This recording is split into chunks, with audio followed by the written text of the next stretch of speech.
Hello everyone and welcome back to Double Play Baseball. In today's video, Ryan and I are going to be breaking down the Oakland A's 2022 offseason while also previewing their 2023 campaign. We're doing this for every team in Major League Baseball. We've already done the NL West and a couple other teams in the AL West. Make sure you're subscribing down below, hitting the notification bell and the like button so you get notified when we do a video about your favorite team or your favorite division. But Ryan, today is the Oakland A's. Why don't you break down what they did in the offseason? Surprisingly, an active offseason for the Oakland A's. Yeah, I think it was active. We've got a lot of names on here in terms of what they add and what they lost. A lot of these are from the Sean Murphy trade, but let's talk about what they added. They signed Trevor May and Jesus Aguilar. Those are kind of the two free agent signings they had, and we'll talk about those a little bit later. They also added J.J. Bleday in the A.J. Puck trade, which is who they lost. Led Macias, Manny Pena, Esteury Ruiz, Kyle Mueller, Freddie Tarnok is who they added. They obviously lost Sean Murphy and A.J. Puck. Like I said, they lose Chad Pinder as well, who's a solid player for them, put up a little decent numbers. Steve Piscotty, who has been an A for a while now. Jed Lowry, they lose. I think he's been an A probably like 4 or 5 times, it seems like. But so those are the people they lost. They kind of lost and added a lot of pieces. I'm not going to say key pieces other than Sean Murphy, but yeah, like you said, surprisingly a little bit busy for them.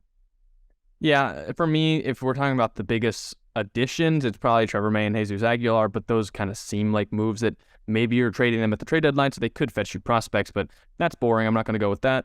I'm going to say that the loss of Sean Murphy is both physically on the baseball field and also just psychologically for the A's and A's fans the most damaging move, because it's just one another long line of when the A's finally find a good player, they get shipped off somewhere else, and it almost seems like they don't care as much about the return, because I thought the return for this trade, similarly to the Matt Olson trade and some of the other trades that the A's have made in the past, didn't fit who they were giving away. So I'm going to go with that.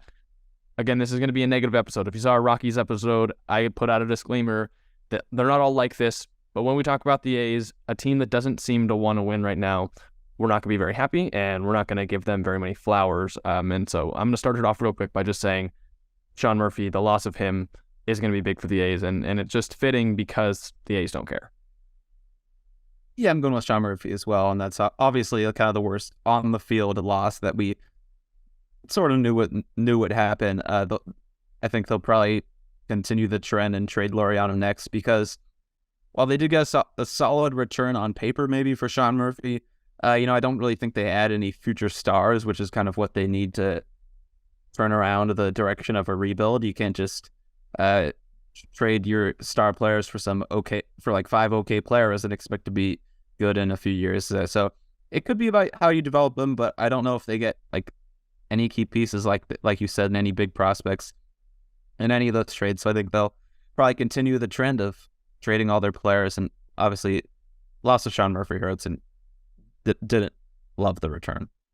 I mean, if you went to any baseball fan and asked them to name someone right now in the A's lineup, outside of Jesus Aguilar, who we just mentioned that they signed, I'm not sure many people could do it. I could barely name 1 or 2, because the A's they're right now just kind of, it seems like they trade away their good pieces for just bulk. They're not really caring about the quality of players or prospects they're getting, just so they can field a team and put a team out there on the baseball field, which is just not the way you want to run your team. Going off-season grade, I've given them Fs in the past pretty much all the time, because it's just what I wanted to do and is what they deserve. This year, I'm not going with an F, because unlike some other teams, they did sign a couple players in Trevor May and Jesus Aguilar, and it almost seems like where players go to sign when they've got nowhere else to go in hopes that they get traded. So I'm giving the A's a D. I want to give them an F, but this season they don't deserve it. Other teams do, so I'm going to go with a D for the A's, but really kind of feels the same as an F. Yeah, like right when we started recording just now, I had a D-, and then I was like, we started talking about that. I changed it to a D, but just to be different from you, I'm going to go with a D-. No F, just because you add Trevor May and Jesus Aguilar, like you said, they sign people, but, I'm keeping them bad because they refuse to not only like pay for free agents, but they refuse to even extend their good players like Sean Murphy, like Matt Olson. So yeah, it's a D- for me. It's just overall not a good offseason, not a good team, not a good organization in terms of how they choose to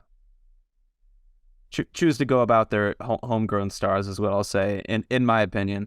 But yeah, I'm expecting another trash season for them, like they've kind of had recently. think they were the only team I predicted on the dot to go in terms of their record last year at 60-102, and I think they're going to be worse than that this year. Yeah, I'd expect 100 losses again if that's what we're talking about, what to expect for their season. Hopefully this changes at some point. I know that pitchers and catchers reported today, and people were asking Rob Manfred about what's going on with the A's. He says the plan is still Las Vegas. Hopefully, I mean, I would feel bad for the actual true Oakland fans who are sticking it out through all this, which if you're doing that, hats off to you, because I'm not sure I'd have the same willpower to be an A's fan for so long. But I do feel bad for those fans, but I think it's good for baseball. I think if that's what's going to get the A's to start making some moves, that's good for the A's. It's good for baseball. It's good for baseball fans. It's probably good for A's fans, even if they won't be in town anymore, because at some point, you just want to see a real baseball product out on the field. And that's not what the A's have been doing the last couple of years. And it doesn't seem like they're going to sell the team anytime soon. So moving them to Vegas, if that's the only answer, I hope it happens. I don't know. There's not much to say about the A's. If I was going to get into my prediction, really, I just went with what I hinted at earlier. I think both Jesus Aguilar and Trevor May are traded at the trade deadline. And I would bet the A's are getting back about the same package. Not a whole lot for both of them. They're on smaller deals. They're older players trying to reclaim some other spots in their careers and hopefully get to a contender by signing with the A's and sticking up or kind of just putting up with it for half a season, finding themselves on a new team. I'm going with that as my prediction. For my prediction, I didn't even know where to go with this one, but I ended up going over 110 losses, which wow. We don't really see that in baseball, and I think the A's, if a team's going to do it, I think the A's are going to be around low 50s or maybe even high 40s in terms of win total this year. They're just it's hard to, like, I'll be surprised every time I see a game where the A's win. That's kind of where I'm at. Like, you know, they actually don't even have that bad of a rotation. Like, it's bad, but it's okay. And so I think they can win some games. But their lineup's not going to do much. It's pretty bad all around for the A's, and I'm going 110 losses. How many names can you name me from the A's rotation? You know, I'm gonna have a block with one that I can picture. Like, I can name you Ken Waldichuk. Came from the Yankees in the Montas trade, I believe. Yeah. I'll give you Paul Blackburn. I think he's the one that you have the block on. Yep. I feel like there's a JP in there. Okay.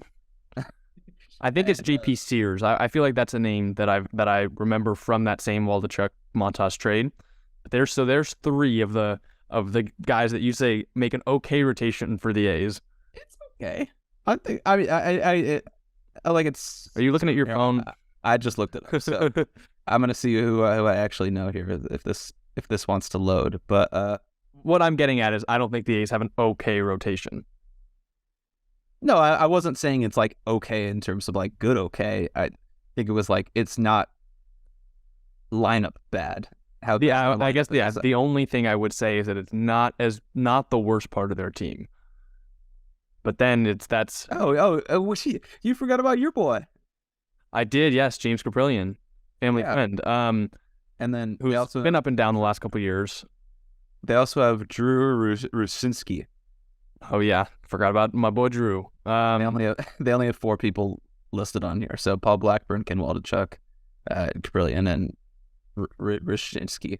Yeah, I would just say not the worst part of their team, but I'm not sure about 110 games. It is the MLB, so it's hard to lose that many. But I would say definitely over 100 losses, and just not looking up. There's really nothing to be excited about. Sorry, A's fans. Sorry, double play fans, because this is a downer episode, and we hate doing these. Luckily, there's probably only a couple more teams. Like, we've gotten 2 out of the way pretty quickly in the Rockies and the A's.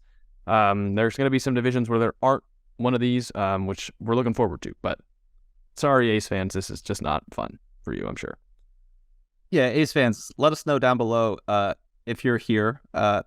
If you exist, let us know what's kind of the direction of this franchise you want to see. Do you believe in your prospects like a Line Chalier, as a JJ Bleday, as some of the other guys they've gotten in the past in terms of